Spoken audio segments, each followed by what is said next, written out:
ونعوذ بالله من شرور أنفسنا ومن سيئات أعمالنا من يهده الله فلا مضل له ومن يضلله فلا هادي له ونشهد أن لا إله إلا الله وحده لا شريك له ولا وزير له ولا نظير له ولا مشير له ولا شبيه له ولا مثيل له ولا مثال له ولا قبل له ولا بعد له ولا وقت له ولا زمان له ولا أول له ولا آخر له ولا بداية له ولا نهاية له ولا ضد له ولا ند له ولا حد له ونشهد أن سيدنا وسندنا وشفيعنا وحبيب ربنا وطبيبنا وطبيب قلوبنا وأرواحنا وأولانا ومولانا محمدا عبده ورسوله صلى الله تعالى عليه وعلى آله وأصحابه وبارك وسلم تسليما كثيرا أما بعد فأعوذ بالله من الشيطان الرجيم بسم الله الرحمن الرحيم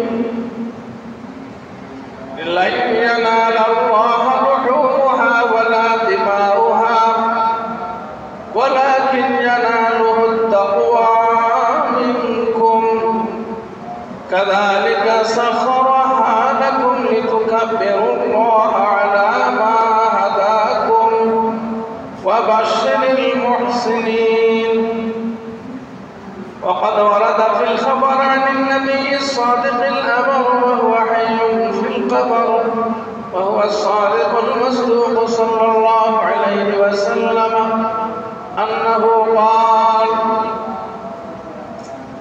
ما عمل ابن آدم من عمل يوم النحر أحب إلى الله من إهراق الدم وإنه ليأتي يوم القيامة بقرونها وأشعالها وأضلافها وإن الدم ليقع من الله بمكان قبل أن يقع بالأرض فطيبوا بها نفسا أو كما قال عليه الصلاة والسلام.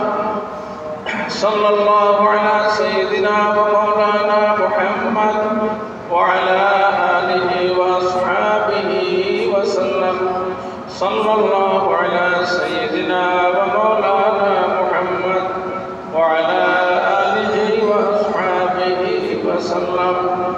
صلى الله على سيدنا ومولانا محمد وعلى آله وصحبه وسلم. সম্মানিত نهاية قابل احترام মুসল্লিয়ান ইজরাম বিরাদরান ইসলাম, আমরা আল্লাহ পাকে পরওয়ারদিগারে আলমের লক্ষ কোটি শুকরিয়া আদায় করি।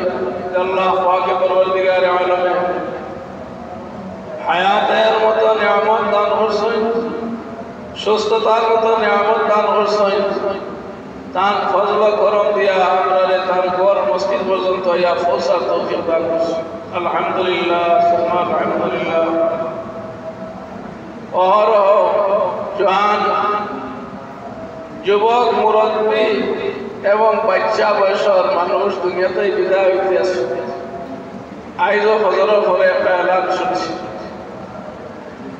শুক্রবার করতে ভাগ্যবান মানুষ আল্লাহর বান্দা বিদায় হইছেন। আইজও ফজর পরে একটা এলান শুনছি। প্রতিদিন আমরা সামনে মরার এলান চলতে আছে, ওই হইতে আছে যার হায়াত শেষ হয়ে গেছে আখিরাতের পুঁজি সঞ্চয় করার ব্যবস্থা শেষ হয়ে গেছে এর কারণে নবীজি ফরমায় কোন এক আল্লাহর বান্দায় 2 রাকাত নামাজ যদি পড়ে তে কবরওয়ালা ওর কাছে 2 রাকাত নামাজ হইল মূল্য হইল গিয়া দুনিয়ার মধ্যে যা কিছু আছে এর চেয়েও এত বড় নিয়ামত হলো হায়াতে জিন্দগি এই জিন্দগির প্রতিটা সেকেন্ড মুহূর্ত যদি আমরা কামে লাগাইতাম পারি এইটা বড় বুঝি বর্তমানে পিছনে অনেক জমাত হয়েছে আমি আসরে হজর দিন হল যাইতে আছে রমজান শরীফের পর থেকে আইয়ামে হজ শুরু হয়েছে আসরে হজ শুরু হয়েছে রমজানের আগে যদি কেউ এহরাম বাঁধতে হজর এহরাম নাহলে হজর এহরাম হয়েছে হজর এহরাম বাঁধতে হইব শাওয়াল থেকে শাওয়াল মাস থেকে নিয়াম এই হজর আইয়াম পর্যন্ত এর ভিতরে দেখে এহরাম বাঁধতে ইন্তেফাদ হইব এটা হজর আমরা বর্তমান জমানায় দেখি আর হজর ব্যবস্থা একবারে খামকাম সহজ কঠিন নাই কিন্তু আগর যুগের ইতিহাস বুঝাইলে দেখা যায় অনেক দূর থেকে মানুষ রওনা দিতা হজর এহরাম বান্ধিয়া 2 মাস 3 মাসের রাস্তাও আসিল আগর যুগ হযরত ইমাম শাফি রাহমাতুল্লাহ আলাইহি জীবনীতে ঘটনা লেখা যে শাফি সাহেব ইমাম মালিক সাহেব রাহমাতুল্লাহ আলাইহি প্রথম সাক্ষাতের লাগি মক্কা শরীফ থেকে মদিনা শরীফ রওনা দিছিল আর মক্কা শরীফ থেকে মদিনা শরীফ যাইতে তার 16টা দিন লাগছে মক্কা শরীফ থেকে মদিনা শরীফ 16 দিন লাগছে আর তার জীবনীতে কথাও লেখা যে 16 দিনে তাই 16 খতম কোরআন শরীফ পড়েছে রাস্তার মুসাফিরি হালত কোরআন শরীফের খতম চালু আছে এর কারণে তো তারা দুনিয়া থেকে যাওয়ার বাদেও আইজ আমরা তারা নাম শ্রদ্ধার সহিত দোয়া লাগে রহমতুল্লাহ আলাইহি হইয়া ভক্তি শ্রদ্ধা নিয়ে তারা নাম উল্লেখ করা লাগে এখন মক্কা শরীফ থেকে মদিনা শরীফ যাইতে বর্তমানে মাত্র 3 ঘন্টা লাগে গাড়িতে গেলে 3.5 ঘন্টা আগে প্রায় 6 ঘন্টা লাগতো আটার রাস্তার সময় হয় 3 দিনের রাস্তা সহজ রাস্তা হওয়ার বাদেও হাঁটিয়া গেলে 3 দিনের রাস্তা আর কেউ যদি বিমানে যায় জিদ্দা থাকি তাহলে তার আধা ঘন্টাও লাগার কথা নাই আরো কম সময় দিতে পারবা আল্লাহ পাকে পরবর্তীকালে আলমে হও যুগ এগুলো মানুষের লাগি সামান্য সময়ের ভিতরে মক্কা শরীফ তাই মদিনা শরীফ যাওয়ার এই ব্যবস্থা দিয়া দিছে আমি কইছি মিশনে হাজী আব্দুল্লাহ মুহাজিরে মক্কি রাহমাতুল্লাহ আলাইহি আসর ভরে সভা মরওয়ার দিকে হাঁটিতা তানে মুরিদের লোক লইয়া একদিন ঘর ধরিয়া বেটায় মাগরিবের আগে আগে মদিনা শরীফ সফর করিয়া আইছে সব বন্ধ করিয়া কইলা কয়টা ভাড়া দেও আটো দেখা যায় মদিনা শরীফ সামনে জিয়ারত করার বাদে আবার মানে সব বন্ধ করো আটো দেখা যায় মক্কা শরীফ যে জায়গাটা আসলাও জায়গাটা আগর যুগ যদিও কঠিন আছিল আল্লাহর বান্দা এগুলোর লাগি অত সহজ আছিল আল্লাহ তাআলা সময়ের জমিনে করার লাগি শর্ট করে দিলেন এটা দেখা যায় তৈয়ুল জামান তৈয়ুল মুকান যাই হোক আমরা সামনে থাকি ফজর আইয়াম হল বিদায় হইতে হইতে একবারে লাস্ট টাইম হচ্ছে আজকে আমরা হিসাব মতো 7 তারিখ ঈদুল আযহা জিলহজ মাস মাত্র 2 দিন মাঝখানো 3 নম্বর দিনে ঈদুল আযহার দিন আজ শুক্রবার 7 তারিখ আগামীকাল শনিবার 8 ভাদর দিন 9 রবিবার আর 10 তারিখ হইল সোমবার এই মুবারক দিন আমরা সামনে আইতে আছি মূলত হয় ঈদের দিনের ফজিলত বাড়িছে এই হজর উসিলা হজর আমলটা শেষ হয় আগর দিন আরফা হইল 9 জিলহজ্জা আর হজ হইল ইসলামের বড় রুকুন হলোর মধ্যে এক রুকুন আমরা পবিত্র রমজান শরীফ পুরা 1 মাস রোজা রাখার বাদে একটা খুশির দিন পাইছিলাম ঈদের দিন প্রথম শাওয়াল ঈদুল ফিতরের দিন আল্লাহ তাআলার বড় একটা ইবাদত সমাপ্ত করার বাদে আল্লাহ তাআলা খুশির ব্যবস্থা রাখছেন, ঈদের ব্যবস্থা দিছেন। এই শরীয়তের মানুষের দ্বীনে ইসলামর দ্বীনে মুহাম্মাদের অনুসারী মানুষ যারা, মুসলিম মানুষ যারা, ঈমানওয়ালা যারা, তারার একটা দিন রাখছেন ঈদুল ফিতর, প্রথম শাওয়াল। আর প্রথম শাওয়াল থেকেও আইয়ামে হজ শুরু হয়ে যায়। এই প্রথম শাওয়াল থেকে নিয়ম হজর প্রস্তুতি নিতে নিতে নিতে নিতে প্রায় 2 মাস বাদে যখন আল্লাহর বান্দায় 8 তারিখে মিনাতে যায় আর 5 ওয়াক্ত নামাজ পড়ার পরে 9 তারিখ সূর্য সোজা দাঁড়ানোর আগে আগে, দুপুরের আগে আগে আরাফার ময়দানে গিয়ে অবস্থান করেন।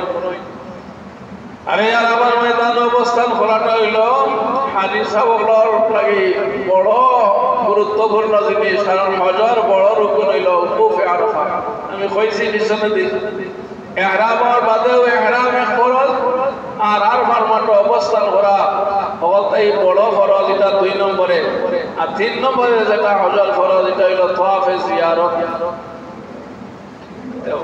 উকুফে আরাফা যখন হয়ে গেছে, 9 তারিখ সম্পূর্ণ হয়ে গেছে, প্রায় হজর বেশিরভাগ হয়ে গেছে, খালি রয়েছে জিয়ারত। এই যে হজ সমাপ্তির দিকে, এর কারণে বড় আমল আল্লাহ তাআলার, এই আমল সমাপ্তির কারণে আল্লাহ তাআলা আরো ঈদের ব্যবস্থা দিয়েছে। এই ঈদ হইল 10 তারিখ, ঈদুল আজহার দিন। মূলত রমজানের শুকরিয়া স্বরূপ যেটা ঈদুল ফিতর, মানুষে খুশি বাসি করত, আল্লাহর পক্ষ থেকে দিন নির্ধারিত করে দেওয়া হয়েছে। আল্লাহ হজর মতো বড় এক আমল পালন করার বাদে আল্লাহ তাআলা খুশি বাসির লাগি দিন রাখছেন 10 জিলহজ্জা। আর এই হজর আমলের বাদে 10 জিলহজ্জা গুরুত্বপূর্ণ আর একটা আমল আল্লাহ তাআলা দায়িত্ব করে দিয়েছেন। হাজী সাহেব ওয়ার হাজী নির্বিশেষে, যেমন হাজী সাহেব হলে একমাত্র ইবাদত করনেওয়ালা ব্যতীত হাজী সাহেবের উপরেও কুরবানি ওয়াজিব। মালদার উম্মতে মুহাম্মাদীর যেখানে তাওকা তার উপরেও কুরবানি করা ওয়াজিব। আর উপরে কুরবানি ওয়াজিব হিসাবে জুমাত আমি কইছি। ঈদের দিন ফজরের ওয়াক্ত ঢুকার সাথে সাথে যে মালিকের নিসাব হইবা তার উপরে, আর মুকিম হইবা, মুসাফির নাই মুকিম, বালিগ মানুষ মুসলমান, এই 4টা শর্ত। বালিগ হইতা, মুসলমান হইতা, মুকিম হইতা, মুসাফির হালত নাই, আর সাহেবে মাল, সাহেবে নিসাব ওয়ালা হইতা। এই 4 শর্ত যদি পাওয়া যায় তার উপরে কুরবানি করা ওয়াজিব।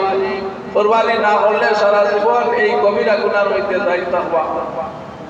এমনি বাঁচার লাগে একটা ফল কিতাবাই তো খাওয়া হয়েছে, সদকা কর্তা, তৌবা কর্তা। সদকা করিয়া তৌবা কর্তা, কুরবানির ইফতেখারে, কুরবানির জানদারে কোনো গরিব মিসকিনের কাছে দিয়া সদকা করিয়া তো আর ইস্তেগফার কর্তা। এটা হইল যদি কুরবানি মিস হয়ে যায় ওয়াজিবালা মানুষ। আর কবিরা গুনাহ আল্লাহ তাআলা তওবা করলে মাফ করে দেয়, এই হিসাবে মাফির একটা আশা করে। এই কুরবানি আল্লাহ পাকে পরওয়ারদিগারে আলমে তার যে বড় হুকুম হজ, এই হজর সমাপ্তির বাদে প্রায় সমাপ্ত হয়ে গেছে, এই হিসাবে শুকরিয়া স্বরূপ কুরবানিরও এক হুকুম রাখছেন। আর এই কুরবানিটা 10 তারিখ রাখছেন হজর সমাপ্তির বাদে। হজ করান, কাবা শরীফের তওয়াফ করা, এটা আদম আলাইহিস সালাম থেকে শুরু হয়েছে। কুরবানিটাও আদম আলাইহিস সালাম থেকে শুরু হয়েছে। পিছনে জুমাত হয়েছে আমি সর্বপ্রথম মানব জাতির মধ্যে কুরবানি দাতা হইলাম হযরত আদম আলাইহিস সালামের 2 ছেলে হাবিল আর কাবিল। হাবিল কাবিল নিয়ে কুরবানির প্রচলন আদম আলাইহিস সালামের নির্দেশেই শুরু হয়েছে। আর যুগে যুগে এই কুরবানির আমল চলছে।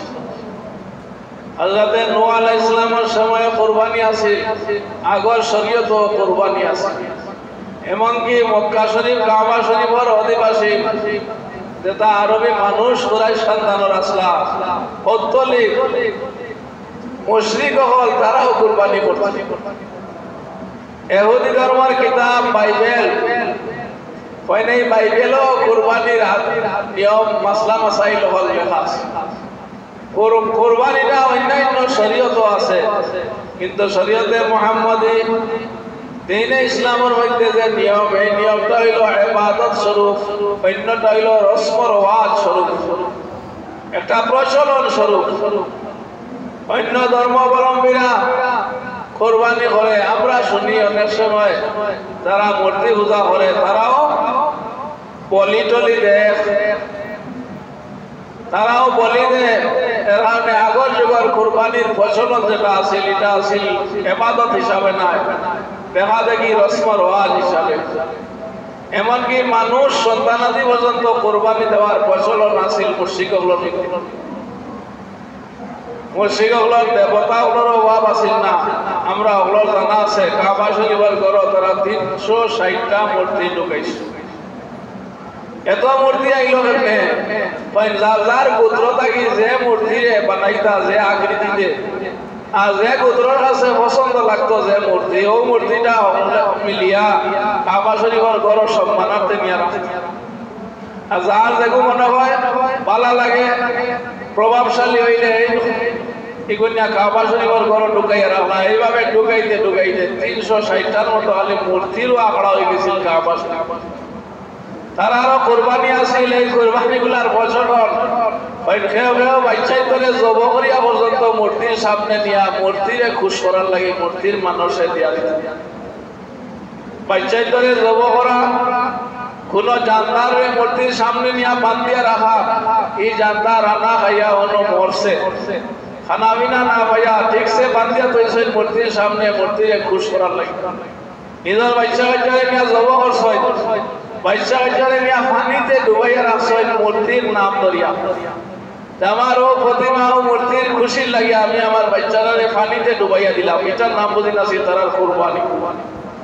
সেও ইলা হইছে কোনো জানদারে এগু থাকি আর কোনো ফায়দা লইতা নাই, নিজের মালিকানা থাকি আজাদ করে ছাড়ি দিছে কোনো মূর্তির নামে, এটার নাম আছে তারার কোরবানি।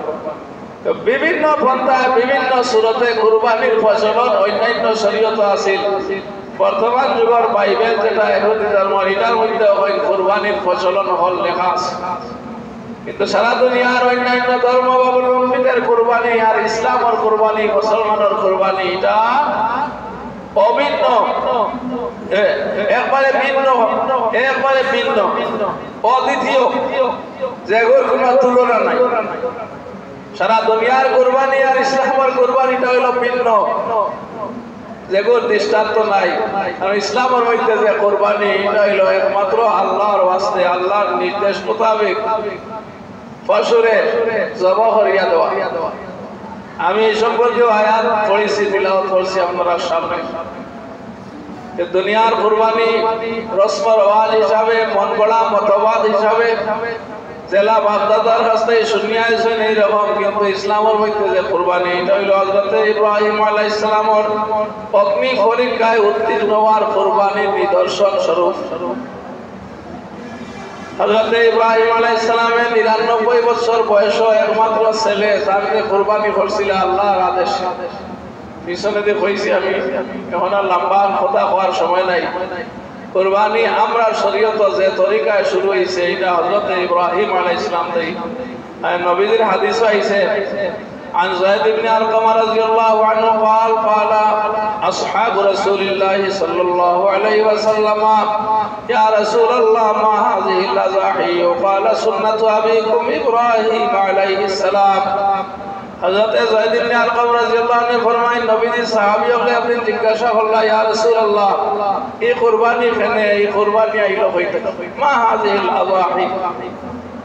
নবীজি ফরমায় সুন্নাতু আবিকুম ইব্রাহিম আলাইহিস সালাম, তোমার তার আদি পিতা ইব্রাহিম আলাইহিস সালামের সুন্নাত পালনার্থে এই কুরবানি। ইব্রাহিম আলাইহিস সালামের সুন্নাত যেমন সুন্নাত ফিসনরা জমাত হইছে আমি আয়াতে কারিমা দিয়া। 99 বছর একমাত্র ছেলে, কিতাবও পাওয়া যায় 8 বছর বয়স, আরো কিতাবও হইসাম 13 বছর বয়স। 13 বছর বা 8 বছর বয়স আল্লাহর হুকুমে তাকে কুরবানি দিতে বাপ ফুতার কোনো কমতি নাই। কিন্তু হাজারো চেষ্টার বাদে দেখা গেছে ইসমাইল আলাইহিস সালামের গলা বায়ার সুরে চলে না। আল্লাহ পাকে পরবর্তীকারে আলমে তার এই কোরবানির মন মানসিকতা অন্তরের অবস্থা ইখলাস দেখি আল্লাহ তাআলা কইন এরার পরীক্ষা হই গেছে। হে জিবরিল তাড়াতাড়ি যাও, ইসমাঈলের গলা কাটার আগে আগে বেহেশত দুম্বা পৌঁছাই দাও ইব্রাহিম আলাইহিস সালামের শরীর তলে, ইসমাঈলও যেন গলা ছুরিয়ে না কাটে। আল্লাহর পক্ষ থেকেও ছুরির আদেশ দেওয়া হয়েছে, তোমার লাগি ইসমাঈলের গলা কাটার নিষেধ। এর কারণে এত তার ছুরিবার বাদেও পাথর কাটিয়া গেছে, কিন্তু ইসমাঈল আলাইহিস সালামের গলা কাটে না। গত জুমাত হইছে সাথে সাথে হযরত জিবরিল আলাইহিস সালামের রওনা দেওয়ার সময় ডর লাগছে তার যে আল্লাহর হুকুম ঠিকমতো পালন করতাম পারি আর কি। কত তাড়াতাড়ি হযরত ইব্রাহিম আলাইহিস সালামের শরীর নিচে দুম্বা লইয়া পৌঁছতাম পারি আর কি না। এর কারণে তাই কৌশল অবলম্বন করছে। নবী হল আল্লাহর নাম উনার বাদে আর কোনটা দ্বারা খুশি থাকে না। আল্লাহ তাআলার নাম উনার পরে আম্বিয়া কেরাম ওনার হোস্টিং থাকে না। আল্লাহ তাআলার মহব্বতের জজবার মধ্যে তারা তো আর কোনটা বুঝাই না। তাইলে ইব্রাহিম আলাইহিস সালামের জলিলুল কদর নবী খলিলুল্লাহ জানুফাদি এন্ডে আটাইতে হইলে একমাত্র ব্যবস্থা হইল আল্লাহর জিকির শুরু করি। এর কারণে উচ্চ সুরে ইব্রাহিম আলাইহিস সালামে শুরু করছেন আল্লাহ, হযরতে জিবরিল আলাইহিস সালামে শুরু করছেন আল্লাহু আকবার আল্লাহু আকবার। যেমনি আল্লাহু আকবার আওয়াজ ইব্রাহিম আলাইহিস সালামের খানো আইছে, তাই সাইদা সাইয়া দেখেন খেও নাই। ওই সময় আবার জব করাও শুরু করছেন, জবান দিয়া খাওয়াও শুরু করছেন লা ইলাহা ইল্লাল্লাহু আল্লাহু আকবার। প্রথম দুই শব্দ আছে, দুই জুমলা ইব্রাহিম জিবরিল আলাইহিস সালাম আল্লাহু আকবার আল্লাহু আকবার। দুইটা হইতে না হইতে তো দুম্বা লইয়া ইয়া হাজির। হযরত ইব্রাহিম আলাইহিস সালামের শরীর তলে দুম্বা হাজির। তাই খাটিয়া বুঝলা রক্ত আত লাগছে, গরম তাজা রক্ত লাগে, তাইলে তো আমার খাম আদায় হয়ে গেছে, কুরবানি আদায় হয়ে গেছে, ইসমাঈলকে কুরবানি দেওয়া হয়ে গেছে। আসলে তো ইসমাঈল আলাইহিস সালাম নাই, কেন বেহেশতি দুম্বা জিবরাইল আলাইহিস সালামের রাখি দিছে। তার জবান দিয়া বাইরে ওই সময় লা ইলাহা ইল্লাল্লাহু আল্লাহু আকবার। সাথে সাথে চোখ বান্ধা আছিল, চোখ বান্ধা খুলিয়াতে হয় হযরতে ইসমাঈল আলাইহিস সালাম খান্দাত খাড়া। আর বেহেশতি দুম্বা রক্তে মাখা মাটিতে ফলাইল ইসমাঈল আলাইহিস সালামের জায়গা। হযরতে ইসমাঈল আলাইহিস সালাম ওই সময় কইন আল্লাহু আকবার ওয়ালিল্লাহিল হামদ। তিনজনের তিন তাসবিহ এখানে হইয়া এক তাসবিহ হইছে আল্লাহু আকবার ফকাল হইয়া সামনে দিকে আমি আইব। ও তো আমলের সময় আইও সামনে আল্লাহু আকবার লা ইলাহা ইল্লাল্লাহু আল্লাহু আকবার ওয়ালিল্লাহিল হামদ। ফয়লা করে আল্লাহু আকবার হযরতে জিবরিল আলাইহিস সালাম লা ইলাহা ইল্লাল্লাহু আল্লাহু আকবার ইব্রাহিম আলাইহিস সালাম আর আল্লাহু আকবার ওয়ালিল্লাহিল হামদ। এই অংশটা হলো হযরতে ইসমাঈল আলাইহিস সালাম। আল্লাহ তাআলা কইন তারা তিনজনের তাসবিহ আমার কাছে খুব ভালো লাগছে। এই তিনজনের তাসবিহ এখানে হইয়া এক তাসবিহ উম্মতে মুহাম্মাদের কিয়ামত পর্যন্ত আনেওয়ালা মানুষের লাগি এই জিলহজ মাসের 9 তারিখ ফজরের পর থেকে, জিলহজ মাসের 9 তারিখ ফজরের পর থেকে ফজরের নামাজ পড় থাকি আর জিলহজ মাসের 13 তারিখ আসর পর্যন্ত পেটাইতর লাগি জোরে একবার পড়া ওয়াজিব। পুরুষ সকলের লাগি প্রত্যেক ফরজ নামাজ বাদে জোরে পড়া একবার পড়া ওয়াজিব। আল্লাহু আকবার লা ইলাহা ইল্লাল্লাহু আল্লাহু আকবার ওয়ালিল্লাহিল হামদ। মহিলা হলেও পড়িতা, কিন্তু মহিলা হলে এমন ভাবে পড়িতা যে পড়াটা অন্য আওয়াজ শুনে না, নিজে শুনতে আওয়াজ, কিন্তু মহিলার আওয়াজ অন্য কোন পুরুষে শুনতো না। এটা হইল নয়া আমরা মাসের মধ্যে আমলিয়াতের মধ্যে থাকি নয়া একটা আমলের হুকুম আপনারা কাছে কইলাম। আরো অনেক মাসাইল রইয়া গেছে। আইয়ামে তাশরিক কয়দিন? 9 তারিখ থেকে 13 তারিখ জিলহজ মাসের 9 তারিখ ফজরের পর থেকে নিয়া 13 জিলহজ আসর পর্যন্ত এই তাশরিক তাকবীরে তাশরিক এটা ফরজ নামাজের বাদে প্রত্যেক পুরুষের লাগি বড় আওয়াজ দিয়ে পড়া ওয়াজিব একবার।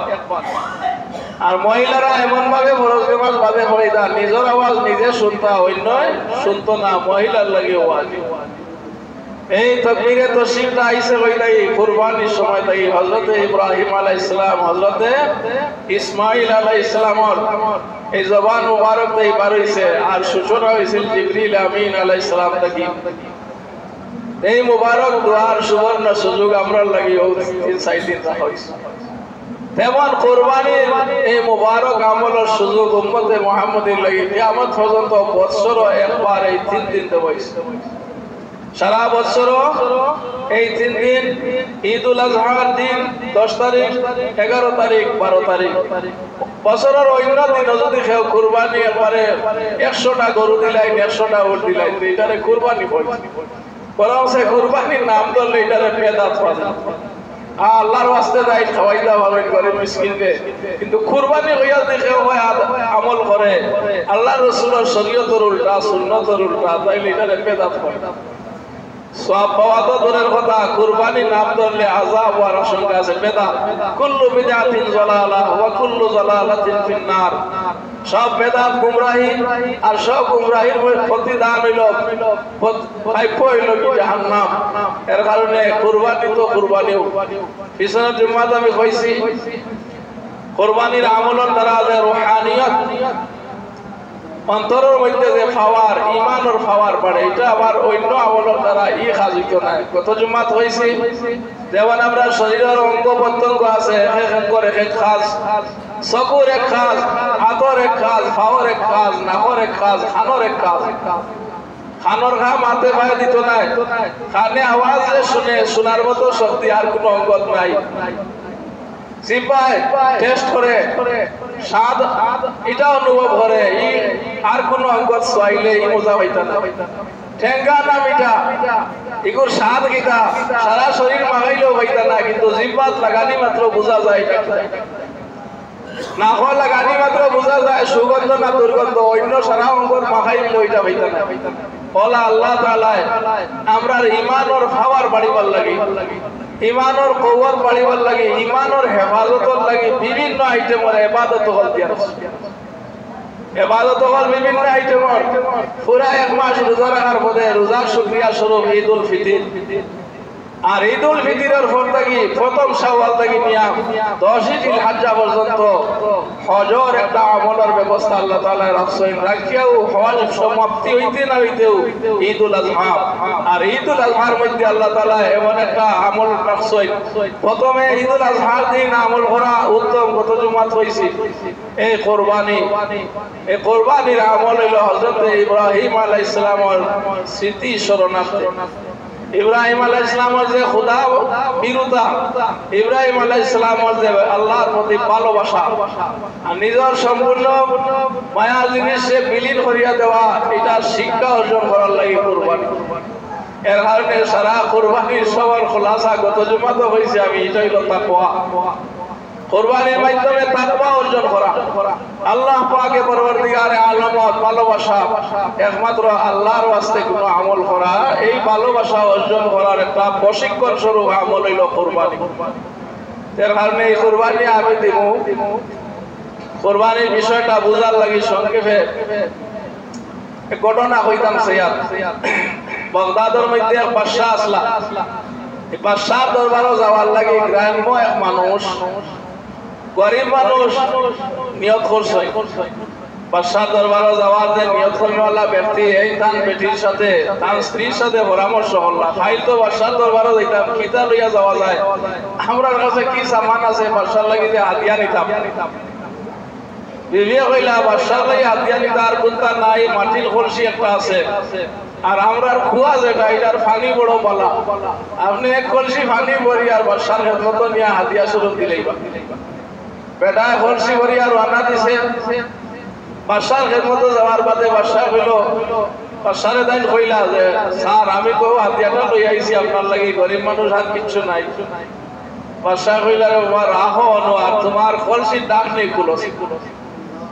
কলসির ডাকনি খোলার বাদে বেটা যে লম্বা সময় পানি বন্ধ রাখছে, কলসির ভিতরে ভরিয়া রাস্তাঘাটে হাঁটাহাঁটি করিয়া গেছে, অনেক তুলা পালু উড়িয়া গিয়া তার ডাকনির নিচে দি গিয়াও পানি থামাইছে।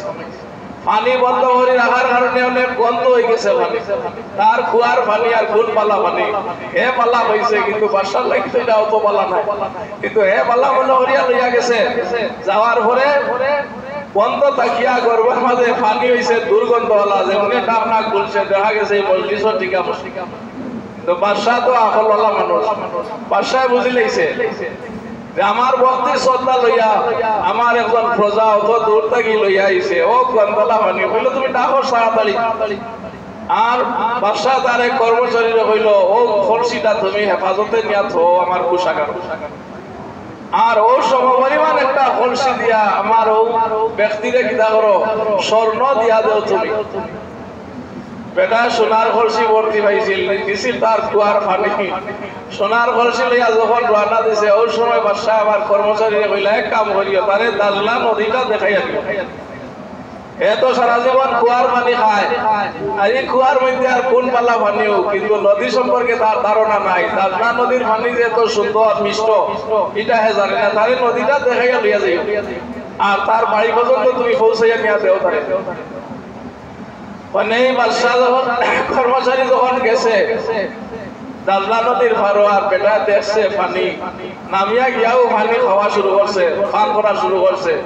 এই পানির টেস্ট পাইয়া আর পানি দেখিয়া এখন মনে মনে খুব শর্মিন্দা, রেহাই রেহাই আমি কিতা করলাম। বাদশারে নিয়ে গান্তা পানি দিলাম, তবে বাদশাহ তো আকলওয়ালা, তাই আমার এই গান্তা জিনিসেও গ্রহণ করছে। আর বাদশাহ বড় ihsan করছেন আমার উপরে, এই গান্তা পানির বদৌলতে তাই স্বর্ণ মুদ্রা আমার উপহার দিল, স্বর্ণ মুদ্রা তাই স্বর্ণ মুদ্রা উপহার দিছেন। তাইলে বাদশার কৃতজ্ঞতা আমি কেমনে প্রকাশ করি, কিভাবে আদায় করি? হযরত আল্লামা রুমি রাহমাতুল্লাহ আলাইহি ও ঘটনা দিয়া বুঝাইন আমরা কুরবানির ঘটনা।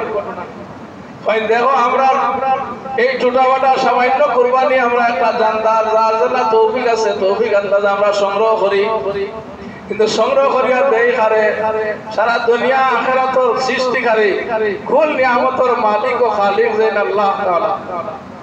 জেলা বাদশার খেদমত বেটা ছোট খরচি লইয়া গেছিল গান্তা পানি লইয়া, আমরা যেই যত টাকারও কুরবানি দেই, ছোট দেই বড় দেই আর কোটি টাকারও কুরবানি আদায় করি, আল্লাহ তাআলার মোকাবেলা এই জিনিসের কি মূল্য? আল্লাহ তাআলার কাছে কি কোনো জিনিসের অভাব আছে? আল্লাহ কি দাও সমস্ত গরুর কোন অভাব আছে? আল্লাহ পাকে পরওয়ারদিগার আলম সমস্ত কুল কায়নাতের খালিক ও মালিক, এই সমস্ত দান করলেওয়ালা। কিন্তু আল্লাহ তাআলা বান্দার অন্তরের অবস্থা দেখেন যে না, ও গরিব বেটা কলসি লইয়া যাইতে বাদশার বাপ ভক্তি লইয়া গেছে, এর কারণে বাদশা এটারে মূল্যায়ন করছে। যদিও গান্দা পানি, কিন্তু বাদশা এটারে মূল্যায়ন করছে যে আমার একজন প্রজায় আমার ভক্তি শ্রদ্ধা লইয়া এটা লইয়া বইয়া শান্ত করি অত কষ্ট করি আইছে, এটারে অবহেলা করা যায় না, যাও আমার সরকারি কোষাগারও রাখো। আর এই গান্দা পানির বদৌলতে স্বর্ণ মুদ্রা দিয়া দেও। আল্লামা রুমি রাহমাতুল্লাহ আলাইহি কইন কুরবানি তো তাওলার কুরবানির সেই অবস্থা, দুনিয়ায় সব মানুষে যার যার সাধ্য অনুযায়ী কুরবানির পশু তৈয়ার করে, আর দেখ আরে কুল জাহানের খালিক ও মালিক আল্লাহ তাআলা রে দে। কিন্তু আল্লাহ তাআলা কইন আমি তোমার গোশত চাই না, তোমরা জানদার চাই না, জানদারের রক্ত চাই না, তুমি যেভাবে দিছো তোমার জানদার তোমার পশু তুমি লইয়া যাও, তুমি এটা খাও, তোমার অন্যরে খাওয়াও, তোমার দোস্ত আবাবের কাছে তুমি এটা বন্টন করিয়া দেও। আমি তোমার কুরবানির জানদার চাই না, আমি চাই তোমার অন্তরের অবস্থা। ও যে খরসিয়ালা বেটার অন্তরের অবস্থা বাদশাহ মূল্যায়ন করছে, আর সারা বাদশাহ হলোর বাদশাহ কুল কায়নাতের মালিক ও খালিক সৃষ্টিকর্তা মহান রব্বুল আলামিন আদেশ দিয়া দিয়েছেন পরীক্ষামূলক, তুমি তাই কুরবানি আদায় করো আমার বান্দা কর। এর কারণে নবীজিরে সম্বোধন করি সূরা আন-নাতাইনাত হইছে ফাসাল্লি লিরাব্বিকা ওয়ানহার, এ নবী আপনি নামাজ আদায় করো আর নহর করো, কুরবানি করো। এর কারণে কুরবানির কত গুরুত্ব। নবী আলাইহিস সালামের শেষ জবানাত আখিরি বিদায় হজ তার জীবনের সর্বশেষ কুরবানির সময় 100টা উট কুরবানি, 65টা উট নবীজি তার নিজ হাতে কুরবানি করছেন, বাকিগুলা হযরত আলী রাদিয়াল্লাহু আনহুর আদেশ করছেন কুরবানি আদায় করার। নবীর এই সমস্ত কুরবানি আদায় করিয়া হইল আল্লাহ এই কুরবানি আমার পক্ষ থেকে আপনি কবুল করুক এবং আমার সমস্ত উম্মতর মাগফিরাতর হক আপনি আমার এই কুরবানিরে কবুল করুন। এত বড় গুরুত্বপূর্ণ ইবাদত এটা শুধু রসম রওয়াজ যে শুধু আমার মনে চায় টাকা আছে লই নিলাম আর ওগুলা করি ওখানে দেখলা আর ঈদের দিন জব হইল, কিন্তু আসল ভাই আসল কুরবানির শিক্ষা যেটা এটা হইল কি তাকওয়া। আগে কইছি ইমানের হেফাজতের লাগি ইমানের পাওয়ার বাড়ার লাগি আইটেম বিভিন্ন ধরনের ইবাদতের ব্যবস্থা আল্লাহ তাআলা রাখছেন, এগুলার দ্বারা ইমানের হেফাজত হয় এবং ইমান বাড়ে, ইমানের পাওয়ার বাড়ে। নামাজ রোজা হজ যাকাত কুরবানি আরো যত আমাল সালেহা হল আছে নেক আমাল হল আছে এগুলো হইলো আমরা ইমানের পাওয়ার বাড়ার লাগি, ইমানের হেফাজতের ব্যবস্থা স্বরূপ ইমানের লাগি একটা ঘাট। যাই হোক আল্লাহ পাকে পরওয়ারদিগারে আলমে আমরা এমন অন্তর নিয়া কুরবানির তৌফিক দেখা যে কুরবানি যে অন্তর নিয়া কুরবানি দিলে আল্লাহ তাআলা খুশ হইন, কুরবানিরে কবুল করেন আর এর সওয়াব পরিপূর্ণভাবে আল্লাহ তাআলা দান করেন। আমরা চেষ্টা করতাম আল্লাহর ওয়াস্তে আল্লাহরে রাজি খুশি করার লাগি মনে তওবা ইস্তেগফার করিয়া আর কুরবানির জান্দাটা নিজে নিজরটা জব করাটা পালা। যার পক্ষ থেকে কুরবানি আদায় হয় তার নাম কইয়া কইলা অমুকের পক্ষ থেকে আমার পক্ষ থেকে অমুকের পক্ষ থেকে কুরবানিটা আদায় করতেছি, আল্লাহ আপনি কবুল করুন। দোয়া তো হইল ছুরি চালাইবার সময় বিসমিল্লাহি আল্লাহু আকবার, কিন্তু এর আগে পরে কোরআন শরীফের যে আয়াত ইন্না সালাতি ওয়া নুসুকি ওয়া মাহইয়ায়া ওয়া মামাতি লিল্লাহি রাব্বিল আলামিন লা শারীকা লাহু ওয়া বিযালিকা উমিরতু ওয়া আনা আউয়ালুল মুসলিমিন। সারা আয়াত না হইলে যতক্ষণ ভালো পড়াটা হইল মুস্তাহাব বা সুন্নাত। নবীজি এই আয়াত পড়ে পড়ে কুরবানি দিছেন, ও যে কইলা 63টা উট নবীজি নিজ হাতে কুরবানি দিছেন, এই সময় ও আয়াত পড়তে থাকছে। এখানে আয়াত পড়া সুন্নাত, যদি কেউ আয়াত পড়তা ভালো হইল না, তাহলে যার পক্ষে এই কুরবানি আদায় রেগুলা মনে মনে হইয়া নিজেও বিসমিল্লাহি আল্লাহু আকবার হইয়া কুরবানি জানতা জব করলে কুরবানি। তো কুরবানি তার অনুমতি লাগবে, যেন কুরবানি আদায় করবা তার অনুমতি লাগবে। সবচেয়ে ভালো হইল কুরবানি তথা কুরবানির পশু জব করা, জব করতে না পারলে জবর সময় সামনে হাজির থাকা। হযরতে ফাতেমা রাদিয়াল্লাহু আনহা নবীজি কইন তুমি হাজির থাকিও, খান্দাত যাইতে পারো না তে দূর থাকিও দেখিও তোমার কুরবানি আদায় করাও। হে ফাতেমা তুমি পর্দার আড়াল থেকে তোমার কুরবানি আদায় করা এটা দেখিও। অনেক পরিবারও কর্তা যায় না সই মূল মুরব্বী তার নাম তুই আসেন অন্যজনের নাম দিলে, এটাও ঠিক নাই। যেন মূল মুরব্বী তার নাম বাদে যদি নাম শরীক করা যায় তে কোনো অসুবিধা নাই। কুরবানির জানদারও যদি অংশ হিসাবে বা নাম হিসাবে 7 নাম দেওয়া হয়, কোন একজনের অংশ 7 ভাগের 1 ভাগ থেকে কম হইতো। বেশি হয় 5 জনে কুরবানি আদায় হইলে অসুবিধা নাই, কারণ 7 ভাগের 1 ভাগ থেকে বেশি আছে। মাসলা হইল শরীয়তের 7 ভাগের 1 ভাগ থেকে কোনো শরীকর কম হইতো না। আর শরীকে না কুরবানি হইলে এটারে পাল্লা দিয়ে ওজন করে ভাগ বটরা করা হইতো। সাথে আরেকটা মাসলা হইল কুরবানির জানদার খাটা এটারে সাইজ করা, এই সাইজ করার মধ্যে পারিশ্রমিক কুরবানি দাতায় দিতা, পরিশ্রমের বদলা গোশত দিলে কুরবানি হইতো। আর কুরবানি এমন কুরবানির পশুর যে গোশত যেগুলো আছে এগুলো হইল ইবাদতের লাগি। এবার এগুলো দিয়ে আপনি দুনিয়ায় কোনো মজুরি ব্যবস্থা মূল্য বানানি ঠিক নাই, এখানে মজুরিটা আপনি নিজ থেকে দিয়া দেখি। আল্লাহ তৌফিক দিছেন যখন 50-60-70,000 1 লাখ টাকা করুন আর তাহলে ও খাতে আরো 2000 টাকা 3000 টাকা খরচ করতা। এমনকি জবরদস্তি সরবরাহ করাই আগে কথা আসলে আমি বললাম আল্লাহ বলি মানুষের রসুল মুখ শুনছি আমরা আর মেসাব বলে ইরাদিন খল্লা লইয়া বাড়ি করে যাইতেও দেখছি দেখছি, কিন্তু এই জবর বিনিময় হিসাবে দিতে পারতাম না, হাদিয়া খেলে দেখতে কোনো অসুবিধা নেই। গত জুম্মা তো হয়েছি কোরবানির গোশত কোনো ধনীরে হাদিয়া দিলেও অসুবিধা নাই, কিন্তু 3 ভাগের 1 ভাগ করাটা মুস্তাহাব সুন্নাত, এটাও আমরা সামনে জরুরি ভিত্তিতে পালন করতাম। কুরবানি দাতা না এমন মানুষের 3 ভাগের 1 ভাগ আর বাকি 1 ভাগ আপনি ধনীরে দেখবা, আপনার আত্মীয় স্বজনকে দেখবা, 1 ভাগ নিজের পরিবারের লাগি রাখা। এই মাসলার দিকে আমরা খেয়াল রাখতাম, বিশেষ করে পারিশ্রমিক মধ্যে আমরা আলোকভাবে আদায় করতাম। এরপরে গোশত দেওয়ার হাদিয়া হিসাবে আল্লাহর ওয়াস্তে গোশত দিতাম।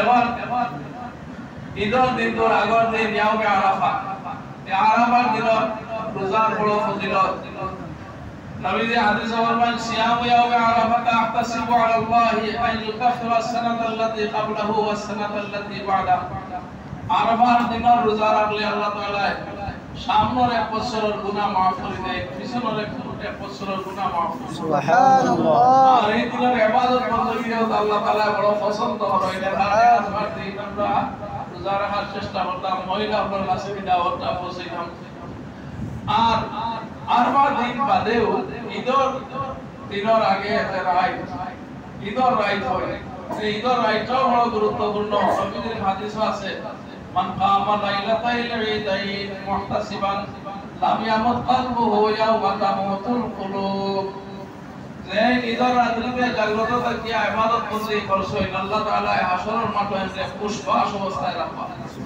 আমি হাদিসের শাব্দিক তরজমা না করিয়া মতলব যেটা কইলাম মর্মার্থ যেটা এটা কইলাম যে হাদিসের অর্থ হইল এটা ঈদের রায় যারা ইবাদত বন্দী করবা এই বান্দাগুলোকে আল্লাহ তাআলা হাশরের মাঠে কিয়ামতের দিন পুষ্পাস অবস্থায় রাখবা যেদিন নবী ওর ফেরেশান তাওয়া এই দিন যদি আমলে পুষ্পাস হওয়া যায় এটা সে বড় আর পুরস্কার কিতা আশা করে এটা হয়তো আমরা লাগি বড় আশা আল্লাহ তাআলা হাশরের মাঠে আমরা খুশহাল অবস্থায় রাখতাম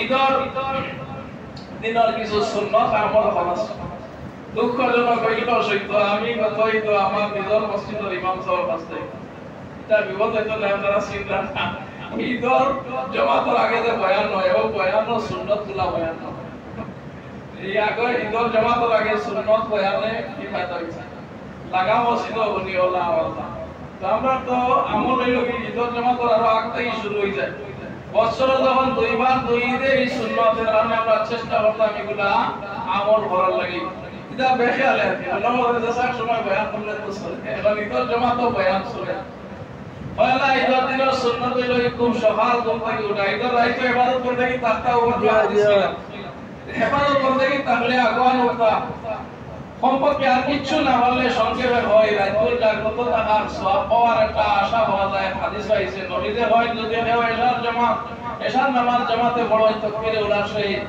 আর ও রাইতুল ফজরের নামাজটা তাকবীরে উলার সহিত পড়য় আল্লাহর বান্দা সারা রাত জমান ইবাদত করে সুবহানাল্লাহ লম্বা করে সময় আমরা কামাইলে চেষ্টা করতাম ফজর আর এশা জামাতের সহিত নামাজ হইছে এখন ফজর হইরা ঈদের সুন্নাতের মধ্যে আগুয়ান ওঠা এক সুন্নাত মিসওয়াক করা ঘুমতে উঠার পরে 2 নম্বর সুন্নাত 3 নম্বর সুন্নাত গোসল করা 4 নম্বর সাহিত্য অনুযায়ী বালা জামা কাপড় ব্যবহার করা 5 নম্বরে খুশবু ব্যবহার করা 6 নম্বরে শরীয়ত সম্মত সাজসজ্জা করা 7 নম্বরে কুরবানির ঈদ কিছু না খাওয়া কুরবানির ঈদ নামাজের আগে কিছু না খাওয়া রোজার ঈদ হইলে ফজর বাদে মিষ্টি জাতীয় গুন্দা খাওয়া সুন্নাত 7 গেল 8 নম্বর ঈদগাতে নামাজ পড়া 9 নম্বর যদি মাজুর মানুষ না হয় তাহলে নিজে পায়ে হাঁটিয়া যাওয়া 10 নম্বরে যদি এই ঈদের রাস্তা ঈদগাতে যাওয়ার রাস্তা দুইটা হয় এক রাস্তায় যাওয়া আর রাস্তায় আওয়া আর রোজার ঈদের সাথে আরো সুন্নাত আছে ঈদের জামাতে যাওয়ার আগে সরকার বিতেটা আদা করে নেওয়া আর লাস্টে 12 নম্বর যেটা সুন্নাত হইতা আছে এটা হইল গিয়া তাকবীরে তাশরীক পড়ি আওয়া তাকবীরে তাশরীক যেটা আল্লাহু আকবার আল্লাহু আকবার লা ইলাহা ইল্লাল্লাহ আল্লাহু আকবার আল্লাহু আকবার ওয়া লিল্লাহিল হামদ ওই আগে আমাকে পরে কইছিল কে খোকা আমরা সামনে দিয়ে সামনে আইব এই তাকবীরে তাশরীকটা শুরু হয়ে যাব 9 তারিখ ফজরের পর থেকে নিয়া 13 দিন হজ্জা আসর পর্যন্ত আমল করতে হইব এটা বড় ওয়াজিব প্রত্যেক পুরুষের লাগি আওয়াজ দিয়া বড় মহিলার লাগি নিজে আওয়াজ শুনতা অন্য আওয়াজ শুনতা না এরকম পড়া ওয়াজিব একবার এই তাকবীরটা হড়ি হড়ি ঈদগাতে যাওয়া কুরবানির ঈদ আওয়াজ দিয়া বড় আর রোজার ঈদ আস্তে আস্তে আশা করি আপনার মনত ওইগুলা এই সুন্নাতগুলোর উপরে আল্লাহ তাআলা আমরা আমল করার তৌফিক দান করতা আর কুরবানিটা একমাত্র হযরত ইব্রাহিম আলাইহিস সালামের মন মানসিকতার সামনে হাজির রাখিয়া আল্লাহ তাআলা কোনো বস্তু চাই না রক্ত মাংস কিছু চাই না আল্লাহ তো বন্দারে গতি নাই বলে গড়ালা বেটার উপহার দিল আল্লাহ তাআলা দিছেন কইলাম বাগদাদের বাদশা খেদমত ঠিক আল্লাহ পাকের পরবর্তীকার আলমে খুশি হইয়া অনেক সওয়াব দান হয় নেবারে নবী যেটা বয়ান করিয়া গেছেন কুরবানির পশু রুমা পরিমাণ সওয়াব দান হয় কুরবানি কথা কুরবানির পশুর রক্তটা মাটিতে পড়ার আগে আগে আল্লাহ তাআলা এটাকে কবুল করিলেন আল্লাহ তাআলা তো মন দেয় একমাত্র আল্লাহর রাজি খুশি করার উদ্দেশ্যে কুরবানি আদায় করার পথে আপনার খুশি মতো এটারে তফসিল করিয়া বাগরটা করিয়া আপনি সুন্নাত মোতাবেক এটারে ভোগ করার অনুমতি শরীয়তে দিয়েছে আল্লাহ তাআলা বড় একটা আওয়াজের আপনারা হলো জানা আছে এখন তো সামলা এটা প্রায় অনেক জায়গা তোলা হয় না আমার ফুয়া গুরা মাদ্রাসা পড়ে কত ভাই বাড়ি